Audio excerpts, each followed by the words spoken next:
Bonjour tout le monde. Merci d'être venus et vous êtes plutôt nombreux, donc je suis content. On va pouvoir aborder plein de sujets aujourd'hui sympas concernant l'emploi en Alsace et surtout dans le domaine de la supply chain, vous en doutez. Alors moi je m'appelle Maxime, ça va faire 6 ans que je travaille chez Hays et je suis un recruteur maintenant expérimenté sur les métiers du transport et de la logistique et je suis surtout spécialisé sur les prestataires en transport et en logistique. Je recrute beaucoup les affréteurs, exploitants et je fais ça maintenant depuis plus de 6 ans et ça va faire 8 ans que je suis dans le recrutement de manière générale. Voilà, moi je suis très content aussi d'être là parce que c'est un salon que je défends beaucoup. Ça va faire 4 ans qu'on y participe et la 3e année comme exposant. Et c'est un peu notre moment pour rencontrer des personnes localement sur l'Euro Supply Chain et de pouvoir tisser des liens avec eux. À force, on retrouve des personnes et c'est toujours très très sympa comme événement. Et chaque année, on découvre des nouvelles personnes. Alors, je vais quand même un peu vous présenter ce qu'on fait. Hays, la société dans laquelle je travaille aujourd'hui depuis 6 ans. On va parler aussi de quelque chose qui peut peut-être vous intéresser, mais quels sont les profils les plus recherchés cette année?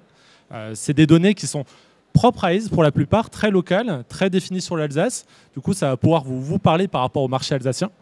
On va parler aussi des compétences qui sont devenues vraiment incontournables, qui ne sont pas propres toujours à un métier en particulier, mais sur l'ensemble des métiers de la supply chain et même au-delà.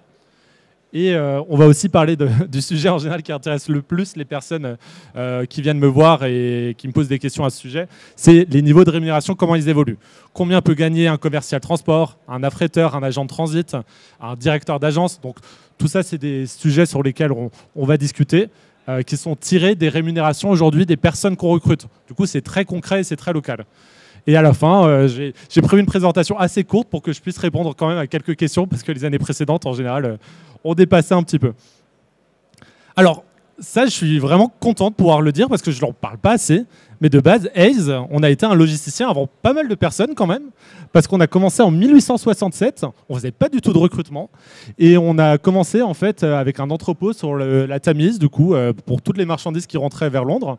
Et on a fait de la distribution alimentaire, du stockage industriel, l'acheminement postal professionnel. Enfin, on a fait beaucoup de choses. Et après, on s'est dit, bon, on va faire tous les métiers du service, dont le recrutement.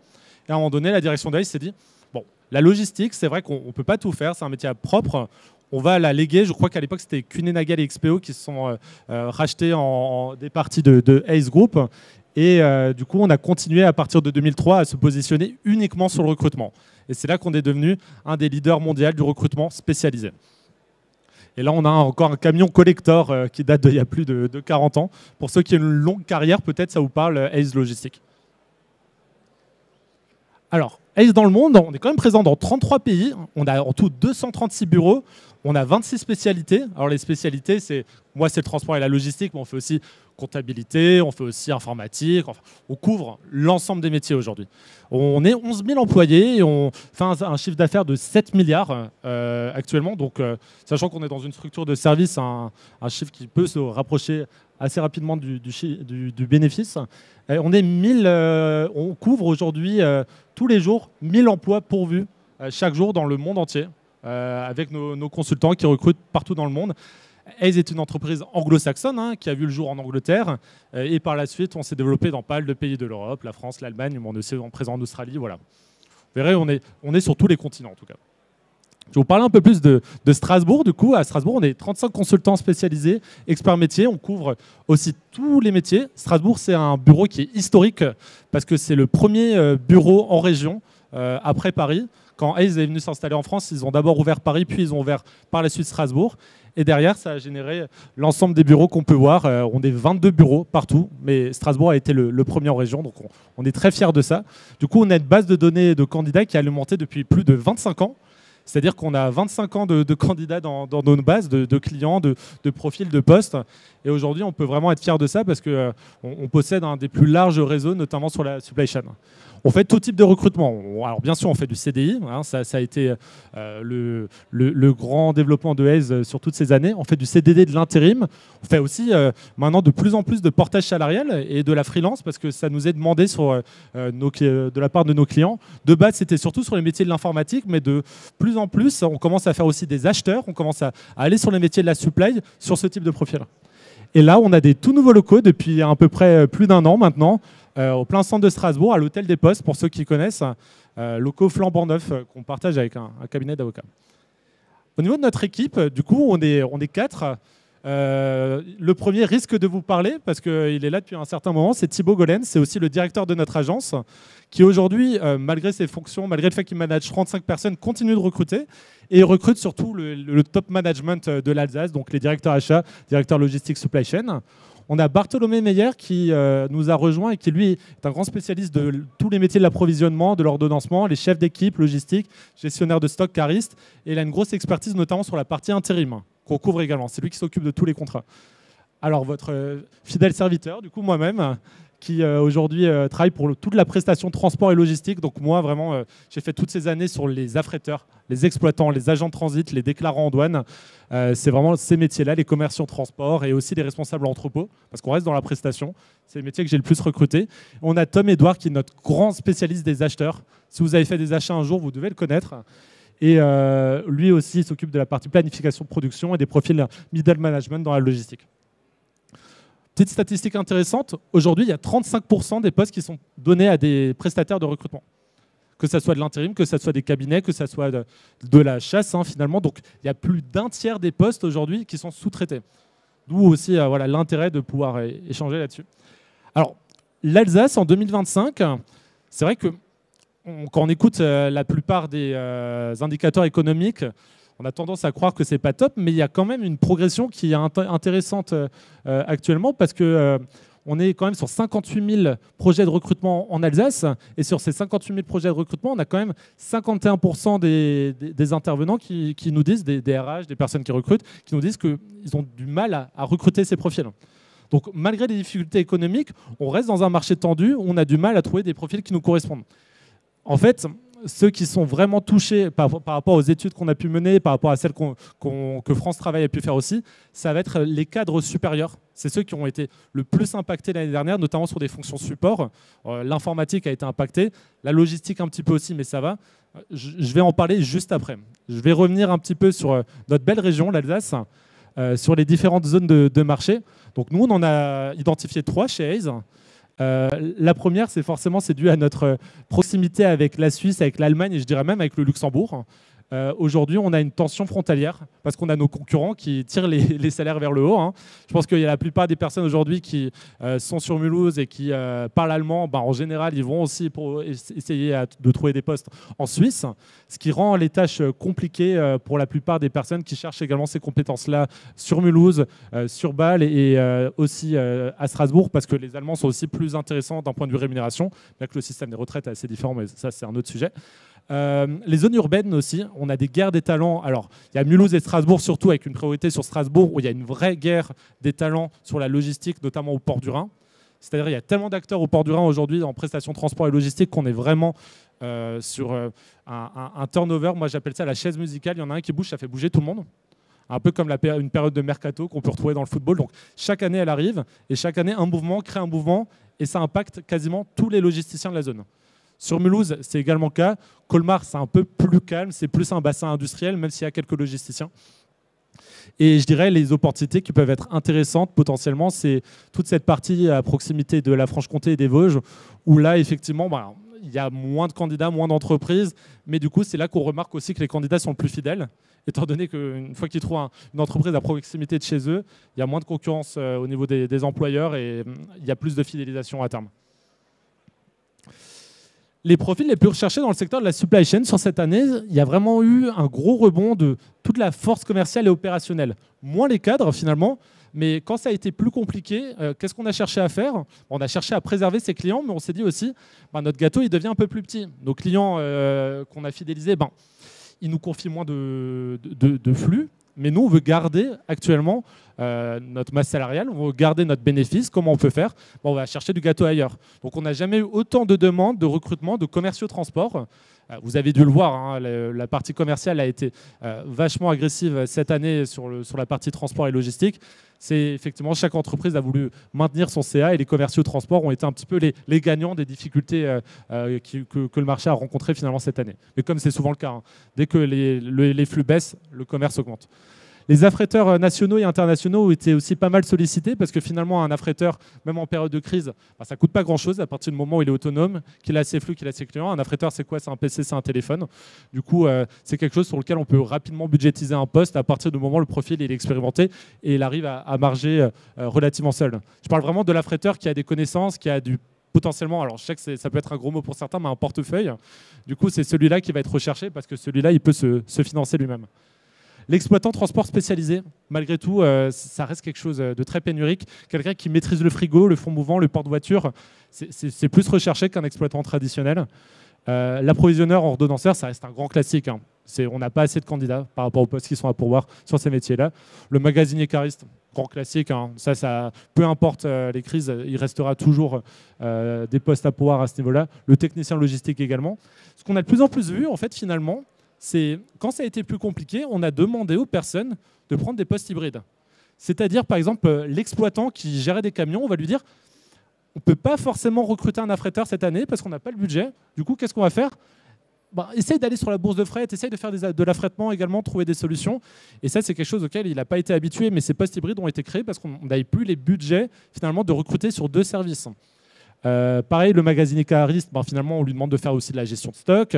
L'approvisionneur, plutôt l'acheteur, on va lui dire écoute, on ne peut pas prendre un approvisionneur pour passer tes commandes sur ta stratégie d'achat. Du coup, on va te demander de passer les commandes toi-même. Ce qui peut être parfois un gros mot pour certains acheteurs qui veulent vraiment rester sur la stratégie achat. Et du coup, il y a des compétences qui sont plus ressorties que d'autres cette année. Alors, il y en a une. Bon, celle-là, elle revient chaque année. Hein. Vous viendrez l'année prochaine, je continuerai de vous en parler. C'est l'allemand et l'anglais. Alors, l'anglais, j'ai presque plus envie d'en parler parce que ça devient vraiment le grand incontournable de la logistique et du transport. Il faut parler anglais. Mais l'allemand, c'est vraiment ce qui fait la différence. Et la différence au niveau des salaires, la différence sur tout aspect.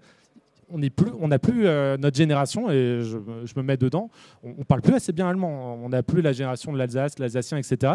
On a une pénurie de candidats qui maîtrisent l'allemand.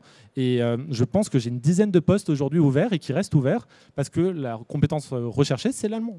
On me dit, on ne peut pas, on a nos interlocuteurs, c'est notre image de marque, on doit parler allemand avec nos clients. Du coup, on préfère attendre que d'avoir quelqu'un qui parle seulement l'anglais.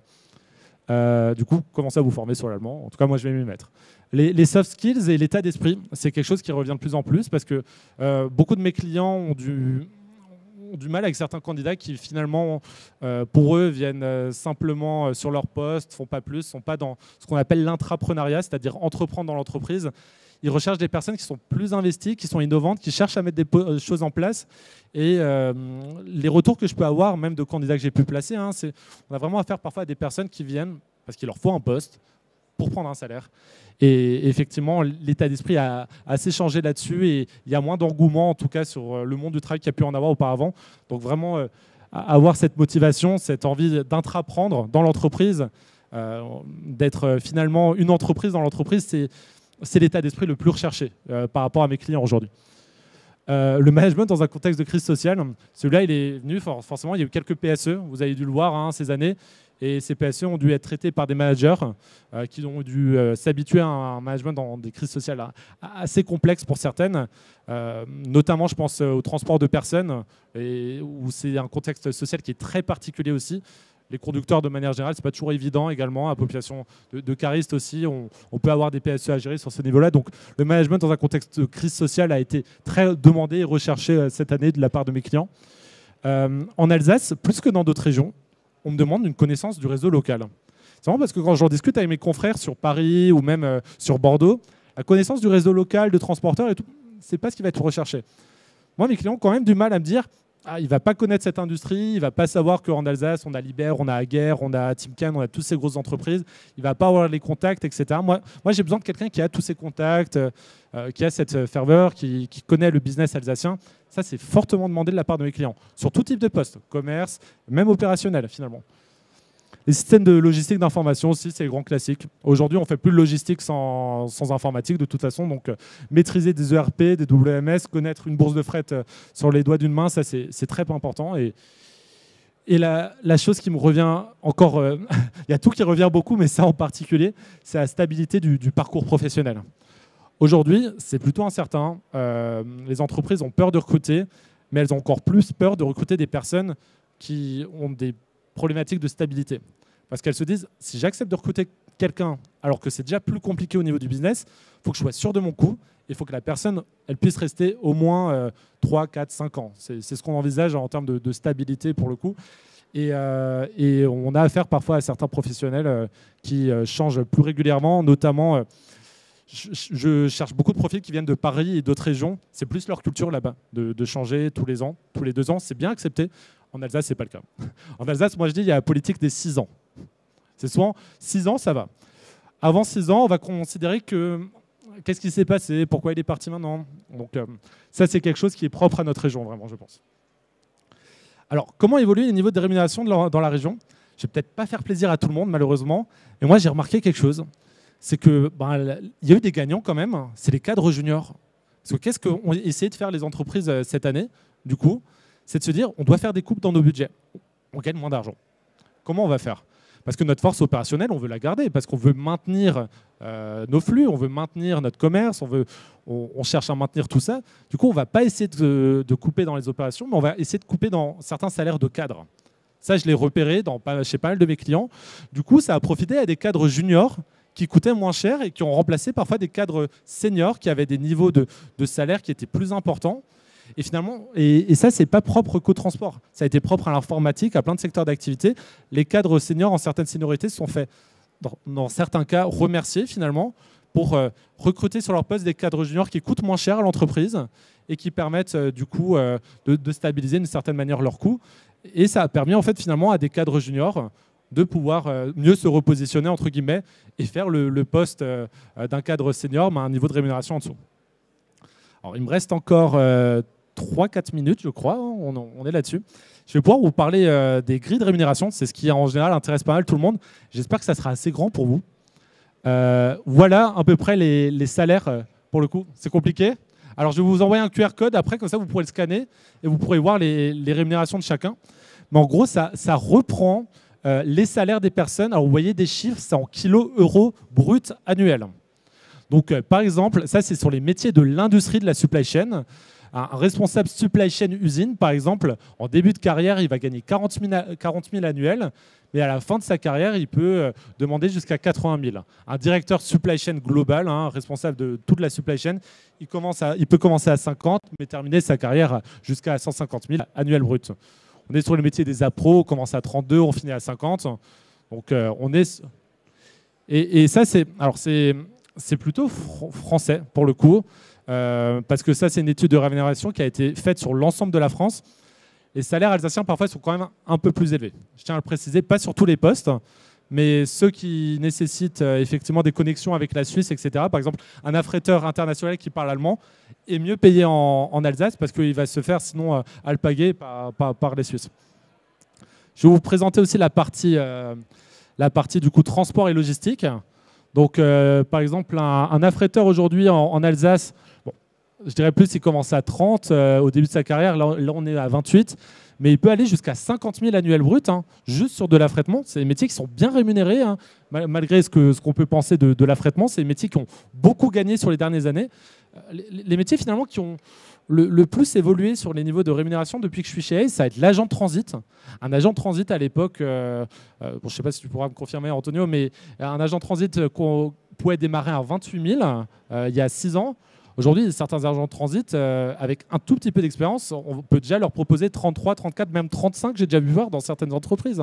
Alors qu'on commençait à l'époque à 27, 28 000 pour ce genre de profil. Donc il y a une vraie évolution sur ces postes-là, l'affrètement, l'exploitation, les responsables transport. Donc cette étude de rémunération, vous pouvez la retrouver ici. Vous pouvez la télécharger. Il faut savoir que forcément, il y a les métiers de la supply que je vous ai présentés. Par contre, il y a l'ensemble des métiers, comptabilité, informatique, tout ça. Tout est représenté. Parce qu'on couvre aujourd'hui tous les métiers. Je vous laisse un peu de temps quand même là-dessus.